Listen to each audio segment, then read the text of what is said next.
coming up chilly winter winds and atmospheric rivers in the north, searing temperatures and drought in the south.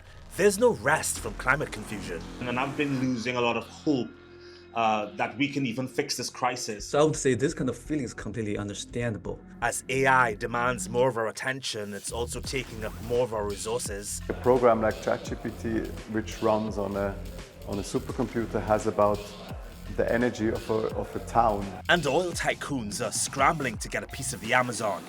In a Brazilian scandal that's got everyone asking, is Lula legit? Just 2 degrees is on. Now, Is COP30 going to be another climate conference farce?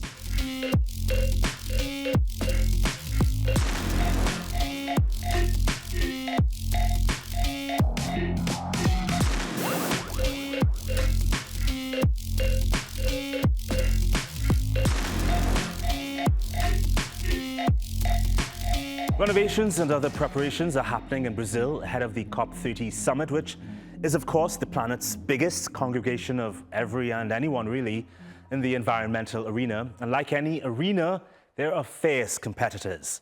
The hundreds of climate activists moving to protect and conserve nature, and the equally hundreds of organizations that prioritize making big bucks.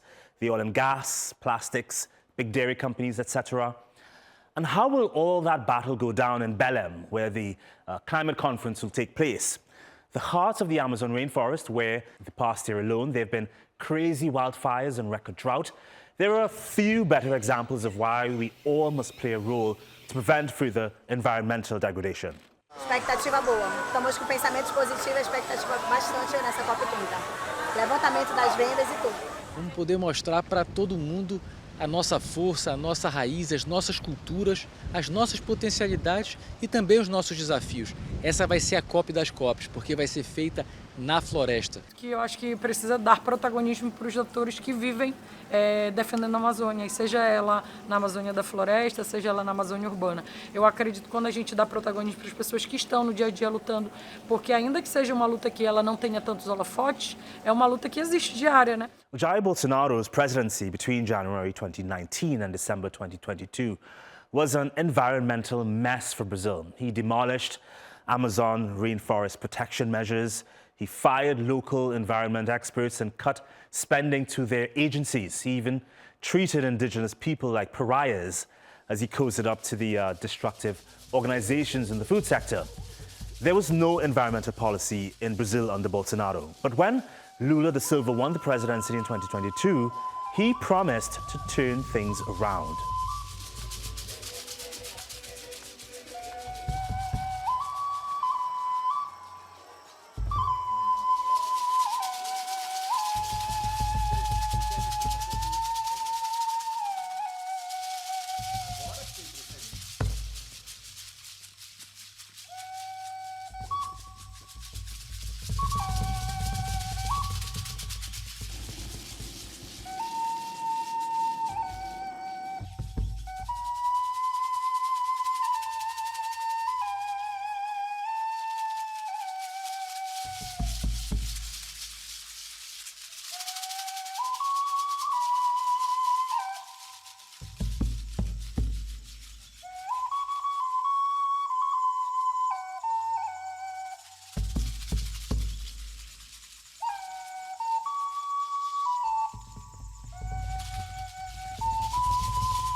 actually will Brazil move forward with all these new oil exploration projects that everyone's talking about?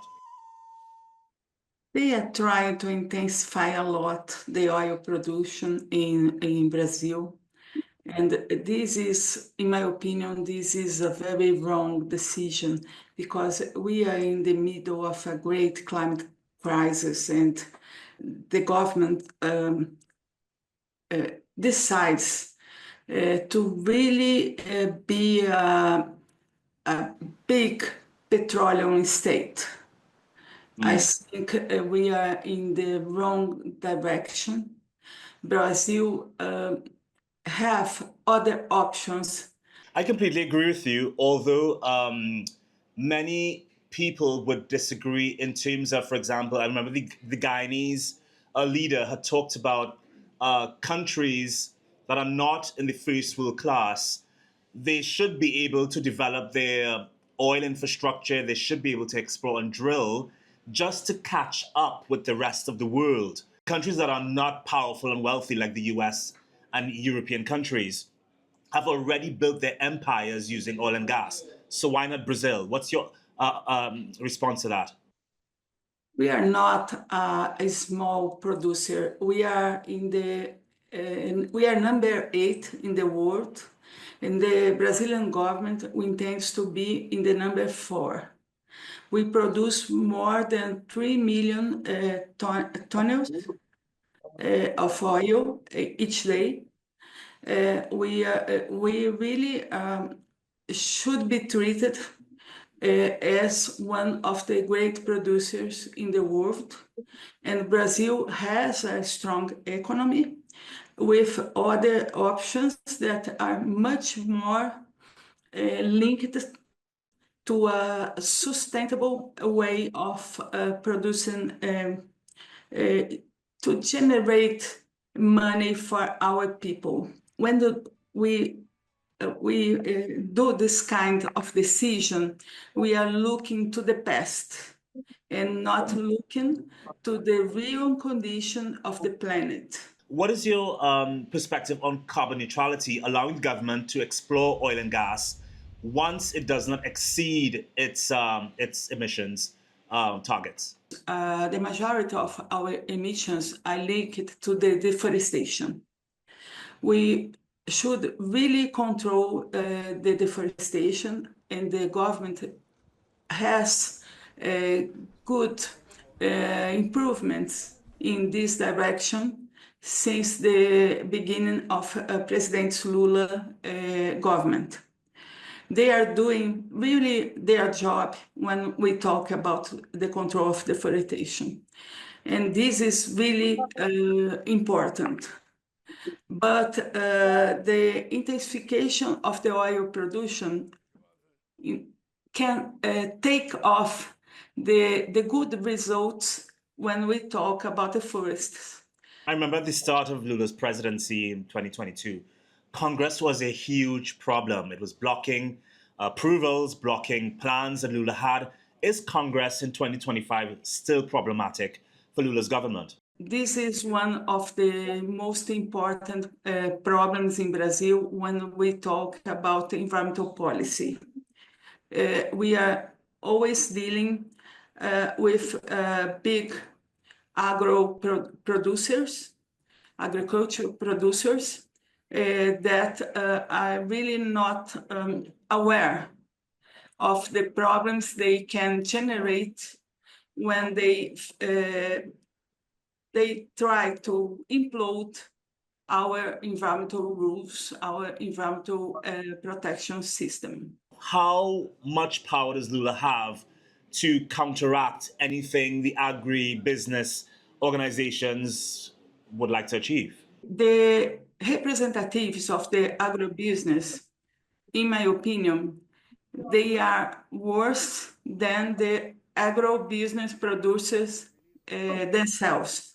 They control the votes in the legislative. Lula's government is really weak in this dynamic between the two powers.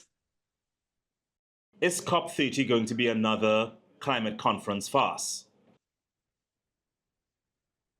we will have very big challenges when we talk about COP30. The country that wants to be a very big oil producer cannot be the same country that are trying to obtain big ambitions in the cut of emissions. The Brazilian government should try to put some discussions in the conference that are important to our country and other countries that are similar, that have similar problems as Brazil, like the financing of the forest protection. This is really important for us. With all that said, there are still climate-saving projects happening in Brazil. Take a look at this. People reforesting the jungle. 3 million cuttings of 120 different indigenous species were planted in 18 months. The work is financed by private investors and organizations like Microsoft and the World Bank, companies that want to use the reforested area to offset their carbon emissions, essentially a carbon credit scheme. The purpose of these projects is to remove carbon from the atmosphere, to increase biodiversity, to create high-quality jobs in marginalized populations, and to help avoid the Amazon tipping point. E aqui a gente divide essas espécies em dois grandes grupos. Um grupo que a gente chama de espécies de recobrimento, que são espécies que crescem rápido e principalmente fazem copa, sombreiam. E o outro grupo de espécies que são as espécies de diversidade, que são espécies que têm um crescimento mais lento e precisam dessa sombra para poder ter as melhores condições de crescimento. Well, this winter's been significantly different than the last in some places. People in Oregon, in the US, had a cold and snowy start to February, but later that month, temperatures rose to around 10 degrees Celsius, fueled by something called an atmospheric river. They're pretty common, unusually weak, but in recent years, they've been changing. In 2021, for example, a month's worth of rain was dumped on British Columbia in Canada in a couple of days. Human lives were lost, and tens of thousands more lost their homes. Hear this expert from the National Oceanic and Atmosphere Administration warning that our warming climate is making things much more destructive. You can think of it as like a river in the sky. So a river transports, as we know, a river transports a lot of water.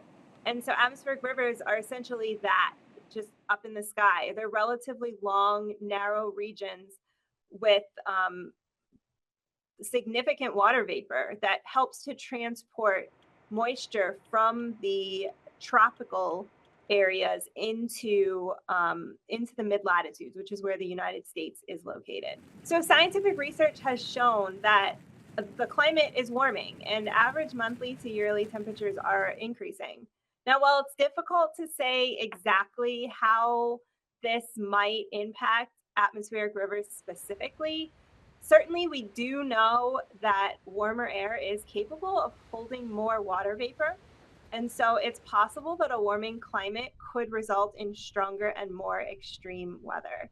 From atmospheric rivers dumping water on us to artificial intelligence sucking up H2O supplies. Yes, the role AI plays in our life is undeniably increasing, but so too is the environmental cost. And as technology advances, so does the demand for resources to power data systems.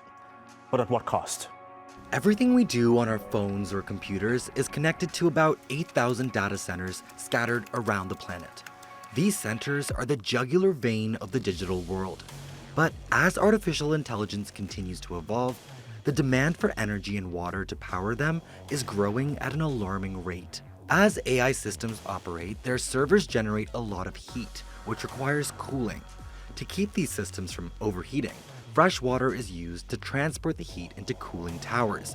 The more AI tasks we perform, the more energy and water is consumed. A program like ChatGPT, which runs on a supercomputer, has about the energy of a town, of like a small city, basically like Zurich. So Zurich is ChatGPT in terms of energy consumption. The exact environmental impact of technologies like ChatGPT or OpenAI is still being investigated as the models continue to evolve. But here are some facts that researchers have already uncovered. A typical ChatGPT user soaks up nearly 10 times more energy than an average Google search. Researchers at the University of Massachusetts found that training a single AI model can emit as much carbon as 5 cars do in their lifetimes. And in just the past 5 years, AI has already accounted for 0.6% of total greenhouse gas emissions worldwide. L'empreinte carbone du numérique en général est à peu près équivalent à le transport aérien. Ceci dit, ça c'est le numérique en général. Si vous enlevez les terminaux qui représentent, les équipements qui représentent l'essentiel de l'empreinte carbone, les data centers eux-mêmes représentent moins de 10% de l'empreinte carbone de ce tout. Donc on est sur quelque chose qu'il faut maîtriser. Google and Microsoft have seen significant increases in their emissions, 48% and 29% respectively, over just 3 years. This surge is partly due to the expansion of AI infrastructure. Data centers already make up 2 to 4% of total electricity consumption in the US, EU, and China, and their capacity is projected to grow 15% annually, with experts warning it still won't be enough to meet growing demand. In Ireland, home to the headquarters of Google, Amazon, and Microsoft, the country is struggling to manage domestic electricity and water consumption with the amount its data centers are using. When you look at electricity use in Ireland, 21% of it is used by data centers, which is a massive amount. When you look at water use, each one uses between 500,000 litres and 5 million. It gets particularly bad if it's a very warm day or a set of warm days. So when you're looking and comparing the resources that they use, the amount of carbon they produce, to the amount of jobs they provide for the local community, I don't think it's worth having in this local area. 40 of the 80 data centers in Ireland are located right here. One study even found that using AI to write one 120 to 200 word email could use up to 3 liters of fresh water. On a larger scale, global AI demand could absorb up to 6.6 million cubic meters of water by 2027, the total water usage of Denmark. And research suggests that data centers' electricity usage could double by 2026, equivalent to the entire electricity consumption of Japan. Data centers, which are the backbone of AI, use a lot of electricity and a lot of energy. And there's a big question in Europe of how they're going to be powered. Are they going to be powered by fossil fuels or by renewable energy? But it's not all doom and gloom. AI is also being deployed for good. It's being used to track icebergs from space, assist in reforesting Rio de Janeiro's hills with drones, and help farmers in India irrigate crops by providing real-time weather data.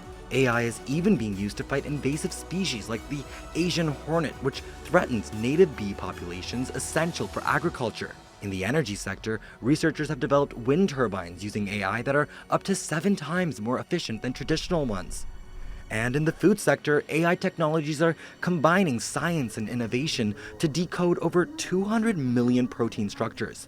Experts believe this could lead to the development of alternative proteins, potentially replacing up to 50% of the meat and dairy consumed globally. We know that AI can help mitigate climate change, but we also know that its current trajectory is unsustainable. I've got to say, following climate news can be overwhelming. Dirty air, rivers and lakes drying up, deadly storms and droughts, animals dying, rising global temperatures, the profit-making companies who don't seem to care about human and animal lives. Every day is another fire to put out, another report foreboding a future that spells of misery and injustice. And frankly, a lot of us and our leaders don't seem to care, so why should we? We're drowning in terrible news on a daily basis, and it's tough to cope. Well, there's a word for it.